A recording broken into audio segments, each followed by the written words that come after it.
마가복음 11장에서 이제 13장까지의 말씀을 함께 읽으셨습니다. 새벽의 성도 여러분, 구원과 영생의 길은 오직 한 길밖에 없습니다. 나의 능력으로, 나의 의로, 나의 공로로 이룰 수 없는 것입니다. 이룰 수도 없는 것이고, 우리의 겉사람은 결국은 낡아지는 것입니다. 바르지 않은 선택의 길의 끝은 허무함밖에 없어요. 구원의 백성으로서 나의 속사람과 나의 진면목, 또 오늘도 우리의 영혼을 아름답게 만족되게 가꿔가시는 이 하루가 되시기를 예수님의 이름으로 축복합니다. 지금 우리가 읽어가고 있는 마가복음도 이제 어느덧 끝부분이 되었습니다. 마가복음도 예수님의 이제 마지막 일주일에 대하여 이야기가 시작되고 있습니다. 그래서 11장에서 이제 마지막 16장까지는 예루살렘에 입성하시고 최후의 사명이셨던 이제 십자가를 향해 나아가는 이야기들입니다. 오늘 이제 그 중에서 11장에서 13장까지의 말씀을 읽었는데, 당시 유대 사람들에게 각인되어 있던 메시아의 이미지는 이전의 선지자, 곧 그 아모스 또는 이사야 같은 유명한 선지자들의 그 메시지 속에 그려져 있는 이미지를 생각했는데, 그때의 그 이미지는 완전하신 주님, 또 강력한 어떤 구원자, 그런 이미지가 분명히 있습니다. 그 안에. 그래서 강력하고 힘 있는 구원자를 자신들이 이제 원하기 때문에 그 모습 가운데서 자신이 원하는 이미지를 가져온 거죠. 그래서 그 말씀 가운데 자기가 마음에 드는 부분들과 자신들의 상상력에 의해서 그렇게 이미지를 그려냈던 것입니다. 그렇다 보니까 이사야 선지의 그 메시지 가운데에는 고난받는 종에 대한 모습이 분명히 있지만, 근데 그런 부분들은 이제 차용하지 않는 거죠. 그것은 이제 좀 뒤쪽에 숨겨져 있는 것처럼 생각하지 않고, 완전하게 하시고 강력하게 통치하시는 그 하나님, 메시아, 구원자, 그 모습만 기억했던 거예요. 그러니까 강력한 지도자로 오시고 힘으로 오시는 메시아를 선호했던 것입니다.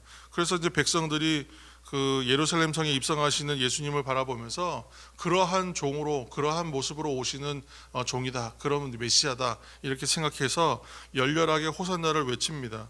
그런데 참된 호산나의 의미는 우리를 건지소서인데, 그 사람들이 과연 우리를 구원하소서라는 의미로 외쳤는가? 그렇진 않았던 것 같아요. 그러니까 제가 우리가 한참 그 부흥하던 시기, 찬양과 경배와 찬양이 한참 우리나라에 부흥하던 시기가 1980년대인데, 1980년대 중반 후반쯤에 저는 그때 청소년 시기를 이제 보내고 있었거든요. 근데 그때 경배와 찬양 집회가 어디서 열린다 그러면 보통 몇천 명씩 학생들 모이고 그랬던 시기입니다. 그래서 저 서울에서 동부 이촌동 이제 가는 집회가 있는 시간 2시간, 3시간 전쯤에 동부 이촌동 가는 버스를 타면 여김없이 거기 가는 친구들이, 그 시간에는 청소년들이 그렇게 버스 타고 움직일 시간이 아닌데 그 집회 참석하기 위해서 가는 거예요. 그만큼 교회마다 찬양 집회 열리고 열기들이 대단했습니다. 그런데 그 찬양 집회에 참여해서 찬양을 크게 부르고 거기서 열광적으로 찬양한다고 해서 모두가 예배자이고 지금 그 사람들이 다 모두 주님의 제자가 되어 있는가? 또 그렇지는 않거든요. 참된 제자의 길을 가는 사람들은 나의 삶을 더 나은 것으로 만들고, 내 앞길이 잘 되고, 내 앞길에 승리가 있고, 내 앞길에 성공이 있고, 개인적인 어떤 목적들을 이루기 위한 그런 것을 위해서 준비하는 사람들이 아닙니다.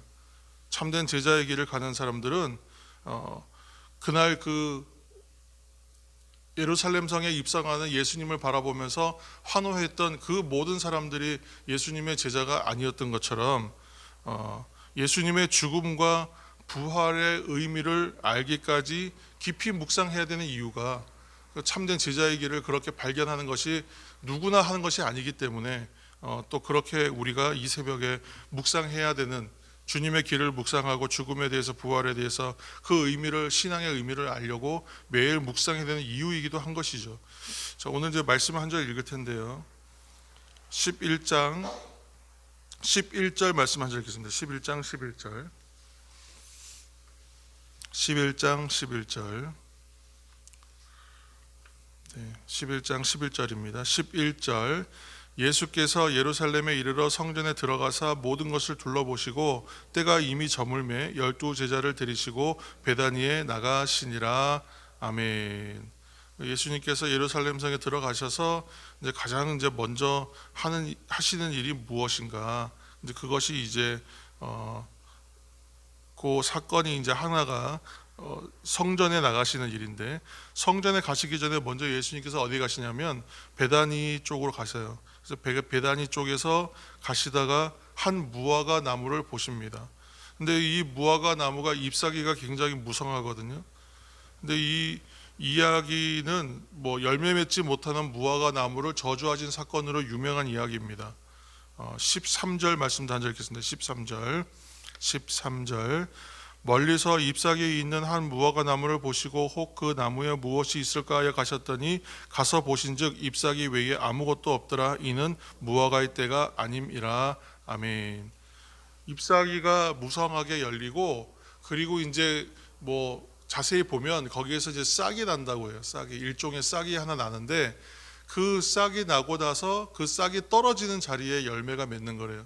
근데 이제 그 주님께서 보신 것은 뭐냐면 그 어린 잎사귀들과 사이에 어린 싹이 나오는데 그 싹 자체도 먹을 수가 있다고 합니다. 근데 그 싹이 떨어지고 나면 그 자리에 열매를 맺는 것인데, 잎사귀가 무성하기 때문에 이때에는 싹이 나는 것이고 싹이 났으리라 생각하고 보셨는데 보았더니 싹은 하나도 없고 잎사귀만 무성한 나무였던 거예요. 그래서 예수님께서 그 나무를 향해서 일종의 분노하시는 거거든요. 그리고 뒤에 이제 나중에 제자들이 그 다음날 이루어진 것을 보고 물을 때에는 예수님이 그 나무를 향하여 저주한 것이다. 아나테마, 일종의 벌을 내리신 것이다. 그러니까 이것이 예수님께서 성경 복음서에 나오는 여러 기적들 가운데에 유일하게 축복한 것이 아니라 저주한 기적의 하나 이야기입니다. 예수님께서 그 나무를 향해서 분노하신 것이죠. 그리고 그 다음날 보니까 20절, 21절을 보시면 그들이 아침에 지나갈 때 무화과 나무가 뿌리채 마른 것을 보시고 저주하신 무화과 나무가 말랐나이다. 베드로가 이렇게 대답하는 장면이 나옵니다. 근데 이 이야기 사이에는 하루의 간격이 있죠. 그러니까 오늘 무화과 나무를 향해서 그렇게 말씀하시고 그 다음 날에는 뿌리채 마른 것을 발견하게 되는 하루 차이의 간격의 차이가 있는데, 그 사이에 하시는 일이 뭐냐면 성전을 청결하게 하시는 성전 정화 사건이 있어요. 그러니까 이 지금 무화과 나무에 대한 이야기가 나오는 이유는 그 다음에 이어질 일들과 동일한 일이 선상에 있다라고 말씀해주고 있는 겁니다. 그러니까 무화과 나무에 대하여 열매 없음에 대해서 이야기하는 것은 지금 성전에 되게 화려하지만 그 성전에 참된 제사가 없다라고 얘기하는 것과 동일한 이야기란 것이죠. 그래서 일부러 그렇게 배치해 놓은 거예요. 그 이야기를 강조하기 위해서. 그러니까 겉만 화려한 성전, 잎사귀만 무성한 나무 동일하다. 지금 이렇게 말씀하시는 것이죠. 그러니까 여기서 우리가 발견하는 것은 오늘날 성도된 우리들의 고민이에요. 바로 우리가 얘기하는 교회의 본질이 무엇입니까? 신앙의 본질이 무엇입니까를 계속 얘기해 가는데, 이것은 계속 알아가고 이뤄가야 할 과제이기도 하죠. 근데 이것은 가장 우리에게 시급한 문제이기도 하다는 것이에요. 예수님께서 오셔서 말씀하시는 것은, 첫 번째 얘기하는 것은 뭐예요? 그 나무를 보시고 열매가 없다라고 얘기하세요.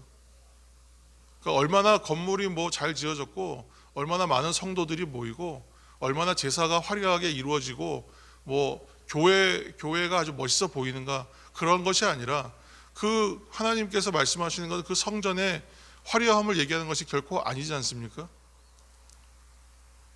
무화과 나무의 어떤 무성함을 얘기한 것이 아니라 열매가 있는가를 보신다는 것이죠. 이것이 어떻게 보면 성도로서, 교회로서의 과제가 무엇인가를 항상 묵상하고 연구하고 고민하고 그것을 위해 애써야 하는 이유이기도 하다는 것이죠. 우리가 오늘도 새벽마다 또 이렇게 말씀을 붙들고 말씀 앞에 마주 앉는 것도 그러한 이유에 있습니다. 그래서 오늘도 이 말씀 앞에 마주 앉으신 새벽의 성도 여러분, 성경의 말씀을 통하여 우리에게 성령께서 하시는 그러한 메시지를, 음성을 들으시기를 축복합니다. 이 말씀마다 나에게 주시는 말씀이 있어요. 긴 본문을 우리가 읽어낼 때 어떤 것으로 나에게 말씀하시는가 우리가 그 마음 가운데 생각하면서 읽어내면 그 가운데 분명히 우리 마음에 부딪히는 말씀들 또는 우리 마음에 감동으로 오는 말씀들이 있습니다. 그 말씀들을 붙잡으시고 또 하루 나를 점검하고 나를 확인하고 나의 나됨을 또한 이루어가는 것입니다. 그래서 오늘도 말씀으로 성경의 말씀을 통해 우리에게 말씀하시는 성령의 음성을 들으시고 말씀을 생각하시면서 기도하시는 저와 여러분 되시기를 예수님의 이름으로 축복합니다. 함께 오늘도 말씀을 생각하시면서 기도하며 나아갈 때에 또한 교회와 성도들을 위한 중보도 함께 우리가 기도하며 나가겠습니다. 이제 새벽마다 말씀을 생각하시면서 기도해 주시고 또 이 하루를 시작하실 때에 교회와 성도들과 또한 삶의 자리를 위하여 함께 중보해 주시기를 축복합니다.